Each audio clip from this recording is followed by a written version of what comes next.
So friends, I am back with the chapter 5 of the first part of the Shiva trilogy, that is Immortals of the Malvas, and the name of the chapter is Tribes of the Brahma. So the chapter begins with the means Shiva is just roaming around in the garden, and he just hears something called means that dhols and tashas and all, and he notices that Sati is dancing, and so she is being trained by a priest or someone who is there for her training, and so he immediately went there, and after that there's the trainer is giving some knowledge about how she should means she should involve herself in that dance form rather than just being the step means just following the steps, and that he is also saying that if she could involve emotion, then that will be more beautiful dance than it could ever seem. So Shiva also tries to explain that thing in a very suitable way, and he even explains better than the master itself, so himself. So after that he requests Sati to just if he could dance for a while, and so she allows means this all the conversation is going in a very fruitful manner. So Shiva knows that he is a barbarian, and the means there's Sati and Kartiki sorry Kritika that don't know that he is a lord. They are just treating him as a normal barbarian, and they are saying that he is lower caste than themselves.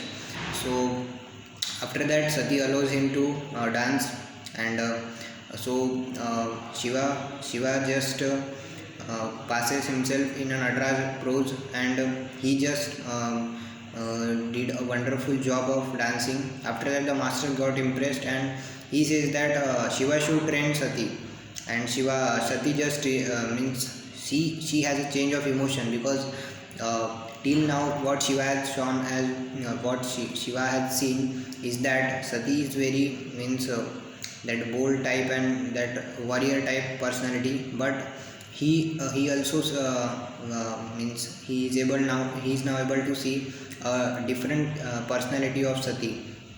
And so after that after the whole completion, he says that the Nataraja pose is the means position that one occurs when he has to request for a divine energy that one has to do for any task that he wants to do sincerely. So that was the essence of Nataraj pose. And after that he just leaves, and after that then there's a meeting of Daksha and the two secretaries of him and Shiva and Nandi. So in the meeting there's the discussion the discussion starts with normal greetings, and there's always Daksha is always considering Shiva as a lord, and at the end then Shiva asks for how what is your age to Daksha, and he says that he is 180 years old. So this was very shocking news for Shiva, and so he just asked, and how could you be 180 years old? So he just describes that they are means their ancestor was Brahma, means Lord Brahma. So Lord Brahma had created Somras, and he was a great inventor of his time. And after that the Somras was built to means the people would be fine enough of health, and according all they would look young even in their older ages too. So that was the whole reason, and he was also saying that the Somras had been misinterpreted by Brahmins and all the tribal people, but then Lord Rama came, and Lord Rama had a prestigious means rules for all the Somras, and means he just gave some rules, and that were to be followed in order to have the maximum possible benefit for society through Somras. And so after that then the discussion of discussion of Daksha and Shiva of the duties that he has to do afterwards remains means here undisclosed, means disclosed, means it is not it is not come in this part of this chapter. Okay, so we will meet in next chapter. That's the end of the chapter. Thank you.